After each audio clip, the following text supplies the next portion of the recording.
নমস্কার বন্ধু, আমার চ্যানেলে সকলকে জানাই স্বাগতম। আজকের ব্লগটা আরম্ভ করছি আমি এখান থেকে। বাজে এখন সকালের 9টা।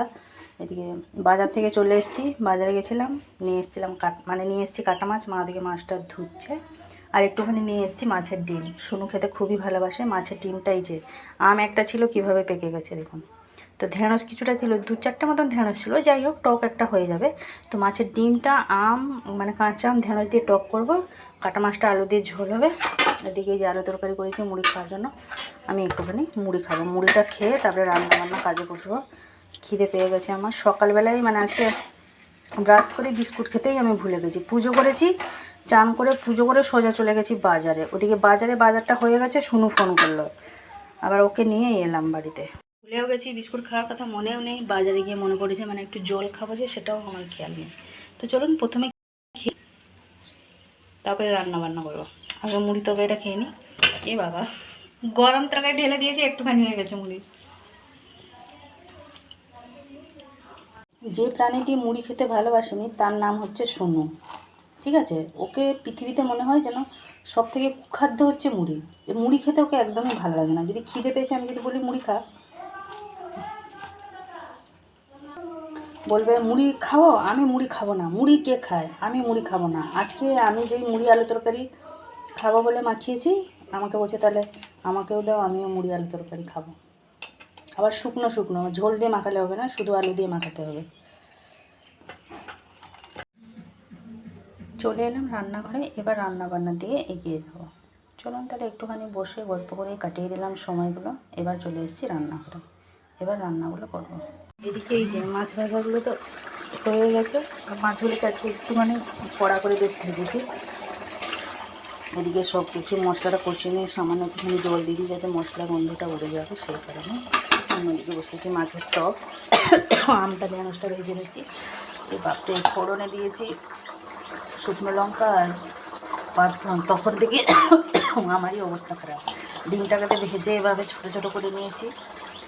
আর আজকে মশলাগুলোই শিলে করেছি, কারণ মশলার পরিমাণগুলো কম ছিল, সেই কারণে। মাছের ঝোলে দিদি রেডি। ওদিকে মাছের টকটাতে একদমই টক কমে গেছিলো, জানেন? একটা কাঁচা আম ছিল যেহেতু, আবার যেহেতু মাছ ফাছ রান্না হলে দেখবেন টকটা বেশ কমই লাগে, ওই জন্য আবার 2টো আমসি চটকে দিলাম। জানি না কী হয়েছে, টেস্ট করলে বোঝা যাবে টকটা কত কী এগিয়েছে। এই যে রান্নাবান্না সমস্ত কিছু কমপ্লিট। ঝোল হয়ে গেছে, টক হয়ে গেছে। টকটা আমসি দেওয়ার পরে একদম পুরো ঠিকঠাক হয়ে গেছে। নমস্কার বন্ধু, আমার চ্যানেলে সকলে জানাচ্ছি স্বাগতম। আজকের ব্লগটা আরম্ভ করছি আমি এখান থেকে। বাজে এখন সকালে 7:30। সোনুকে দিয়ে চলে এসেছি, 7টা থেকে পড়া ছিল। তো ওইদিকে ভাতটা বসিয়ে দিয়েছি। অন্যদিকে কালকে রাত্রিবেলা ছোলা ডালটা ভিজিয়ে রেখেছিলাম, তো আজকে আমি শুকনো খাবো। এমনিতে শনিবারটা নিরামিষ খাই, বাট আজকে শুকনো খাবো, সেই কারণে ছোলার ডাল আর লুচি করবো। মাকে ওদিকে দিয়েছি ময়দাটা একটুখানি, বলেছি বেশি পরিমাণে মাখিয়ে দিতে। তো রাত্রিবেলা আপনাদের দাদার জন্য লুচি করে দেবো, গরম গরম ভেজে দিলে একটুখানি ওই চানা মশলা করবো রাত্রিবেলা ওদের জন্য, ওটা হয়ে যাবে। আর শুনো তো, আমাদের ছোলা ডাল লুচি খুবই প্রিয়, আমার মতন, সে আমার সাথেই খাবে। তো আজকে ভাত খাবে কি না খাবে সেটা ওর মুড উপরে ডিপেন্ড করে। লুচি ছোলা ডাল খেয়েই ওর থেকে যাবে। তো এদিকে সকালবেলা একটুখানি চা খেতে ইচ্ছা হয়েছিল, ওই জন্য আজকে এই চা করেছিলাম। মা, আমি, শুনু 3জনে খেলাম। চা ফা খেয়ে শুনুকে দিতে গেছিলাম। মা ওদিকে ময়দাটা দিয়েছি, মাখিয়ে দিয়েছে। আর সকালবেলা বসে বসে বাসনগুলো আজকে মেজে দিয়েছে। তো আজকে রান্নাবান্না হবে, মসুর ডালটা আছে, মসুর ডাল আলু দিয়ে তরকারি করব, আর পুদিনা পাতা চাটনি করব। এগুলো হচ্ছে আমাদের আজকে দুপুরে লাঞ্চের মেনু। তো সকাল সকাল লেগে গেছি রান্নাবান্নার কাজে। আর আমাদের ওইদিকে পিছনটার পাড়াটাতে, হাজরা পাড়াটাতে কালী পুজো হচ্ছে, বক্সগুলো বসিয়েছে। কিন্তু প্রত্যেক বছর তো সামনে মাঠে বসানো হয়। বিগত 2-3 বছর হলো মনে হচ্ছে মায়ের দয়া হয়েছে আমাদের উপরে, নাহলে প্রচণ্ড বিরক্ত লাগে, জানেন তো। এই দিয়ে সব বক্সের মুখগুলো করবে নাচানাচি করে। আর তাতে মার তো এমনিতে মার তো প্রথম থেকে একটুখানি হাড়টা দুর্বল মতন আছে। তো ওই বক্সগুলো বাজলে মার প্রচণ্ড কষ্ট হয়, সেই কারণে যাই হোক মায়ের দয়া হয়েছে, 2-3 বছর হলো ওরা আর এখানে বসাচ্ছে না। কিন্তু এবছর এতই জল হয়েছে, আমাদের মাঠের সামনে মাঠে যে দিদিভাইয়ের জমিটা আছে, ধান বসিয়েছিল, পুরো পেকে গেছে, একদম সরু ধান। কি অবস্থা, ওরা কত কষ্ট করে কাটছে ধানগুলো, দেখে প্রচণ্ড খারাপ লাগছে। আর প্রত্যেক দিন তো ঝড় জল হয়ে যাচ্ছে। দিনের বেলা যদি ভালো, রাত্রিবেলা বৃষ্টি, নাহলে দিনের বেলা যদি বৃষ্টি, রাত্রিবেলা ভালো। মাঠে ধান কাটছে, এটা হচ্ছে দিদিভাইয়ের একটা বোন, ওই দিদিটা এসছে ধান কাটতে, দিদিটার বাড়ি হচ্ছে কুড়চি, এসছে নিজেই সব ধান কেটে এই যে সব মিলে দিচ্ছে বাঁধে, আর ওই দিকে মাঠে এই যে দিদিভাইটা নিয়ে মেলছে, আর এদিকে মা এই যে ময়দা মাখাতে বসে পড়েছে। মাকে বললাম একটুখানি বেশি পরিমাণে মাখিয়ে দিতে, ওই জন্য মা এদিকে যে ময়দাটা মাখিয়ে দিচ্ছে, সকালবেলায় বসে পড়েছে ময়দা মাখাতে। ময়দাটা মাখিয়ে রেখে দিলে কী হবে, যখন যে যেমন খাবে সেভাবে ভেজে দেবে, সেই কারণে ময়দা মাখাতে হবে। চলুন তাহলে এবার রান্নাবান্নার দিকে এগিয়ে যাই। মসুর ডালটা রান্না করবো, সেই জন্য ভাবছি প্রথমে এই দিকগুলো ফাঁকা করে ছোলার ডালটা আগে করে নিই, ছোলার ডালটা করে রেখে দিই, তারপরে মসুর ডালটা রান্না করবো।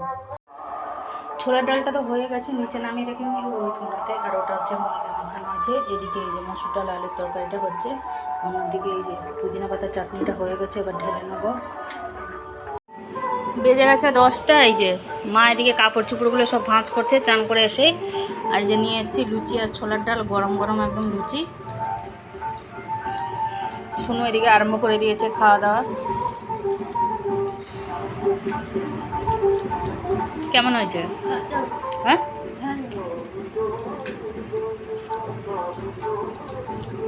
কমপ্লিট করে টুকিটাকি কাজগুলো ছিল সেগুলো সমস্ত শেষ করে দিয়ে চলে এলাম ঘরে। আর কাপড় চোপড় 2 বালতি মতন কাপড় চোপড় কেচেছিলাম, সেগুলো নিয়ে আমি ছাদে শুকনো দিয়ে এসেছি।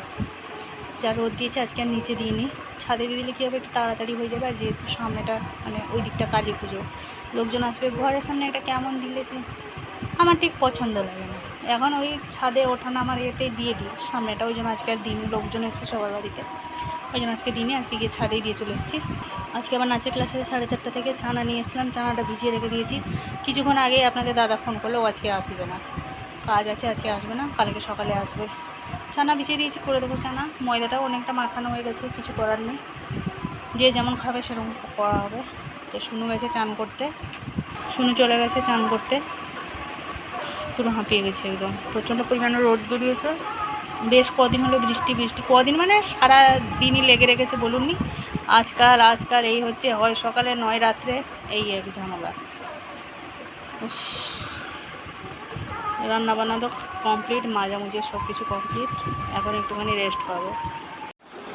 বাজে এখন দুপুরের 2:45, খাওয়া দাওয়া কমপ্লিট, বাসন কুসন মাজামুজি করে রেখে নিয়েছি। ছাদে কাপড় ছিল, আমার একদমই মনে ছিল না, ভুলে গেছিলাম, জাস্ট মনে পড়লো এগিয়ে তুলে নিয়ে এলাম সব। কাপড় তো একদম শুকটি মাছ হয়ে গেছে, পুরো শুকনো হয়ে রোদেতে। কাজগুলো এগিয়ে নিয়ে রেখে নিয়েছি, কারণ যেহেতু নাচের ক্লাসে 4:30 থেকে মিনিমাম বাড়ি আসতে 6:30টায় ছুটি, আসতে ওই 6:45 মতন বেজে যাবে। এবার প্রত্যেক সপ্তাহে আপনাদের দাদা থাকতো, মানে ও হয়তো বেরোতো ওখান থেকে 5:30টার সময়, 6:30টার মধ্যে পৌঁছে যেত, ওর সাথে চলে আসতাম। যেহেতু আজকে ও আসবে না, তো আজকে শুনু আর আমি একাই আসবো। তো আমি সকাল থেকে আটাটা মাখিয়ে রেখে নিয়েছি, শুধু বাবার জন্য আটাটা মাখানো হয়েছিল, তো 5-6টা রুটিটা করে নিয়েছি। আজকে চানাটাও সেদ্ধ করে নিয়েছি, মানে প্রেশার কুকারে সিটি মেরে নিয়েছি, চানা মশলাটা করে রেখে দিয়েই যাব, এসে আর ভালো লাগে না। এবার সামনে সে পুজো, এবার আমাদের পাড়ায় যত সব এসে আমাদের বাড়িতে ভর্তি হয়েছে, আমাদের সামনে যে রাস্তাটা আছে ওখানে সব বসে বসে ওরা দেখে সন্ধেবেলা, ওদের সাথে একটুখানি গল্প না করলে আবার কেমন একটা লাগে, মানে ওরা একটা খারাপ ভাববে আর কি, মনে হয় এটাই ভাববে যে হয়তো আমাদেরকে দেখে ঘরে ঢুকে গেছে বা কাজের কোনো বাহানা দিচ্ছে। জানেন তো সাইডে পাড়া প্রতিবেশী থাকলে যা হয় আর কি, তো সেই কারণে সমস্ত কিছু এগিয়ে চাগিয়ে রাখছি কাজগুলো। ভাবছিলাম প্রথমে একটুখানি ঘুমাবো, আর ভাবলাম থাক, ঘুমিয়ে লাভ নেই, সেই তো নাচের ক্লাস যাব, ভালোও লাগবে না, থাক ঘুমানোর থেকে ভালো কাজবাজ ছেড়ে রেখি, তবু সন্ধেবেলা এলে একটুখানি রেস্ট পাবো, গরমে তার ভালোও লাগছে না। চলুন তাহলে কাপড় চোপড়গুলো ভাঁজ করে রেখে নিই, তারপরে চানা মশলাটা করবো। কাপড় চোপড় গুছিয়ে রেখে চলে এলাম রান্নাঘরে, হয়ে গেছে। এই যে বাসনগুলো দেখুন, দেখে মনে হচ্ছে যেন অনুষ্ঠান বাড়ি ছিল, প্রত্যেক দিন এত বাসন করে এত বাসন হয়ে যায় আমি নিজেও জানি না। চানা তরকারিটা দিয়ে কমপ্লিট হয়ে গেছে, দিয়ে দিয়েছিলাম আলু দিয়ে এই যে এভাবে রান্না করলাম, একটুখানি বেশ রসা মতন করেছি। এটা টেনে নেবে, এতটা আছে তো দেখবেন, সন্ধেবেলা এসে দেখবো এর হাফ হয়ে গেছে, একদম মাখা। এবার রেখে দেবো, যা খাবে রাখতে, ফ্রিজে রেখে দেবো, কাল সকালে খাবে মানে ওই যে ময়দাটা আছে ওটা রেখে দিলে, লুচি করে দিলে, এটা গরম করে দিলে আপনাদের দাদা এলে খাবে, ওই জন্য রান্না করে রেখে দিলাম।